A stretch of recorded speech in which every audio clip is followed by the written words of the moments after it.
Hello everyone, আজ আমি তোমাদের সাথে শেয়ার করব একটা হেয়ার কাটিং, যেটা হচ্ছে অ্যাডভান্স লেয়ার কাট।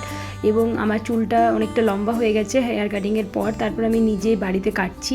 তোমার সাথে প্রথমে আমি শেয়ার করেছিলাম, একটা পার্লারে কেটেছিলাম। এবার আমি দেখো নিজে নিজে কীভাবে হেয়ার কাটিংটা করছি সেটা স্টেপ বাই স্টেপ তোমরা দেখো। আমি প্রথমে পুরো চুলটাকে ব্যাক পোর্শন থেকে এনে ফ্রন্টে দুটো গার্ডার দিয়ে টাই করে নিচ্ছি, এবং যতটা চুল কাটবো সেখান থেকে মেজারমেন্ট করে আমি কাঁচি দিয়ে জাস্ট স্ট্রেট লাইন একটা কেটে নিলাম। তারপরে একটু নচিন করে নিচ্ছি এবং আরেকবার দেখে আরেকবার ভালোভাবে কেটে নিলাম। দেখো কত সিম্পল। ইয়েতে তোমরা এইভাবেও ছেড়ে দিতে পারো চুলটাকে।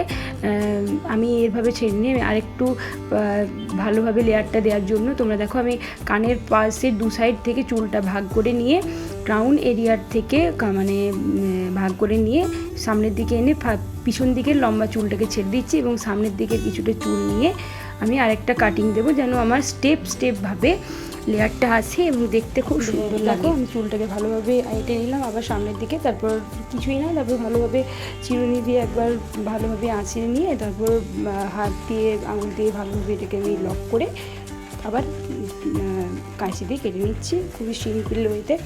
আর খুব সুন্দর দেখতে লাগবে, দেখবে মানে পুরো কাটিংটা হয়ে যাওয়ার পর ব্যাক দিকটা খুব সুন্দর দেখতে লাগবে, এবং ফ্রন্ট দিকটাও একটা মানে লেয়ারের মতো চলে আসবে।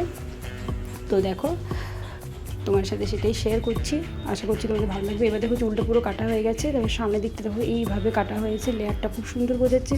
এবং ব্যাক দিকটা তোমাদেরকে আমি শেয়ার করছি। দেখো আমার চুলটা অনেকটা লম্বা ছিল, সেটা অনেকটা ছোট হয়ে গেল, এবং আমি এরকমই চাইছিলাম যে ছোটোর মধ্যে লেয়ারটা যেন ভালোভাবে বোঝায়।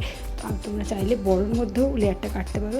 তো দেখো কি সুন্দর চুলের কাটিংটা হয়েছে। তোমরা জানিও কেমন লাগছে আমার এই চুলের কাটিংটা, কমেন্টে জানাতে ভুলো না। Thank you. আবার এরকম ভিডিও তোমার সাথে শেয়ার করবো।